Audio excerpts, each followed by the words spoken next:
सच्चिदानन्दरूपाय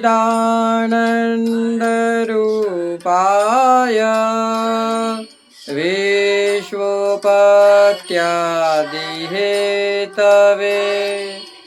तापत्रय विनाशाय श्रीकृष्णाय वयं नमः। पुष्टिमार्गीय सर्वज्ञ करुणारसपूरित श्रेष्ठ फलप्रदाता च तस्मै श्री गुरुवे नमः। जय श्री कृष्ण। राधे राधे प्रियजनों, आशा करता हूँ आप सब प्रसन्नता पूर्वक होंगे। आज ये दास आपके लिए एक ऐसे महामुनि की कथा लेकर आया है कि जिन्होंने जन्म लेने के साथ ही राक्षस का अंत कर दिया, जिनके दर्शनों से ही राक्षस का, प्रलोभन नाम के राक्षस का अंत हुआ। जी, आज हम जिस महामुनि के बारे में बात करने वाले हैं उनका नाम है महर्षि च्यवन।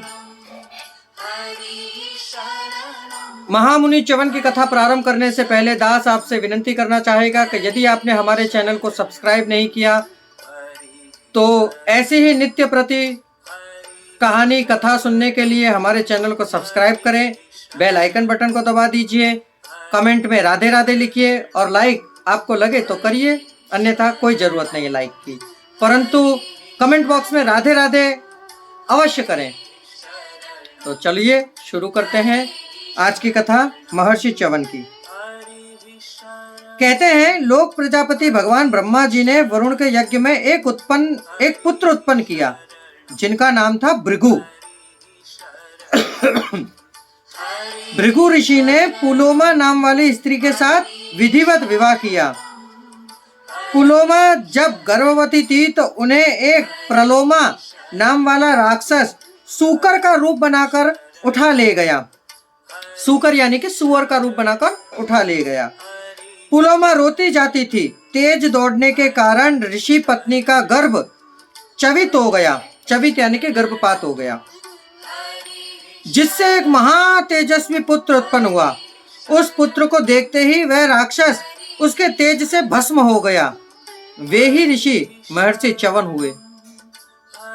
कितनी सुंदर कथा है ना प्रियजनों, कि एक ऋषि के पुत्र के जन्म के दर्शन करते के साथ राक्षस का अंत। तो सोचिए वे कितने तेजस्वी होंगे महर्षि च्यवन। कहते हैं, भृगु के पुत्र च्यवन बड़े ही तेजस्वी और तपस्वी और ब्रह्मनिरत हुए। वे सदा तपस्या में ही लगे रहते थे। तपस्या करते करते उनके ऊपर दीमक जम गई थी और दीमक के एक टीले के नीचे वे दब गए थे। केवल उनकी दो आंखें दिखाई देती थी। एक दिन की बात है, एक दिन महाराज शर्याती अपनी सेना के सहित वहां पहुंचे। सैनिकों ने जंगल में डेरे डाल दिए। हाथी घोड़े यथास्थान बांधे गए और सैनिक इधर उधर घूमने फिरने लगे। महाराज शर्याती की पुत्री सुकन्या अपनी सखियों सहित जंगल में घूमने लगी। घूमते घूमते उसने एक टीला देखा। वहां पर वह वैसे ही विनोद के लिए बैठ गई। उसे दो जुगनू की तरह चमकती हुई आंखें उस दीमक के टीले के नीचे दिखाई दी। बाल्यकाल की चंचलता के कारण उसने उन दोनों आंखों में कांटा चुभो दिया। उसमें से रक्त की धार बह निकली। कन्या डर गई और भागकर अपने डेरे में आ गई। उसने यह बात किसी को नहीं कही। इधर राजा की सेना में एक अपूर्व की दृश्य दिखाई देने लगा। राजा की समस्त सेना का मलमूत्र बंद हो गया। राजा, मंत्री, सेवक, सैनिक, घोड़े, हाथी, रानी, राजपुत्री सभी दुखी हो गए। राजा को बड़ी चिंता हुई। उन्होंने सबसे पूछा, यहाँ पर भगवान भार्गव मुनि च्यवन का आश्रम है, तुम लोगों ने उनका कोई अनिष्ट तो नहीं किया है ना? किसी ने उनके आश्रम पर जाकर अपवित्रता या अशिष्टता तो नहीं की? सभी ने कहा, महाराज हम तो उधर गए भी नहीं, तब डरते डरते सुकन्या ने कहा, अज्ञानवश एक अपराध मुझसे हो गया है। दीमक के ढेर में 2 जुगनू से चमक रहे थे, मैंने उनमें कांटा चुभो दिया, जिससे उनमें से रक्त की धारा बह निकली। महाराज सब समझ गए। वे पुरोहित और मंत्री के साथ बड़ी दीनता से महर्षि च्यवन के आश्रम पर पहुंचे, उनकी विधिवत पूजा की और अज्ञान में अपनी कन्या के किए हुए अपराध की क्षमा चाही। महाराज ने हाथ जोड़कर कहा, भगवान मेरी यह कन्या सरल है, सीधी है, इससे अनजाने में यह अपराध बन गया है। अब मुझे जो भी आप आज्ञा हो मैं उसका सहर्ष ही पालन करूं। च्यवन मुनि बोले, राजन यह अपराध अज्ञान में ही हुआ सही, किंतु मैं वृद्ध हूँ, आंखें भी मेरी फूट गई, अतः तुम इस कन्या को ही मेरी सेवा के लिए छोड़ जाओ। महाराज ने इसे सहर्ष ही स्वीकार किया। सुकन्या ने भी बड़ी प्रसन्नता से इसको स्वीकार किया। सुकन्या विवाह विधिवत च्यवन मुनि के साथ कर दिया गया। सुकन्या अपने पति की सेवा में रह गई। राजा ने उसे समझाकर अपनी राजधानी को चले गए। च्यवन मुनि का स्वभाव कुछ कड़क था, किंतु साध्वी सुकन्या दिन रात सेवा करके उन्हें सदा संतुष्ट रखती थी। एक बार देवताओं के वैद्य अश्विनी कुमार भगवान च्यवन के आश्रम पर आए। च्यवन मुनि ने उनका विधिवत सत्कार किया। ऋषि के आतिथ्य को स्वीकार करके अश्विनी कुमारों ने कहा, ब्राह्मण हम आपका क्या उपकार करें, हम आप पर क्या उपकार करें। च्यवन मुनि ने कहा, देवताओं तुम सब कुछ कर सकते हो, तुम मेरी इस वृद्धावस्था को मेट दो और मुझे युवावस्था प्रदान करो, इसके बदले मैं तुम्हें यज्ञ में भाग दिलाऊंगा। अभी तक तुम्हें यज्ञ में भाग नहीं मिलता है। अश्विनी कुमारों ने ऋषि की आज्ञा मानकर एक सरोवर का निर्माण किया और बोले, आप इसमें स्नान कीजिए।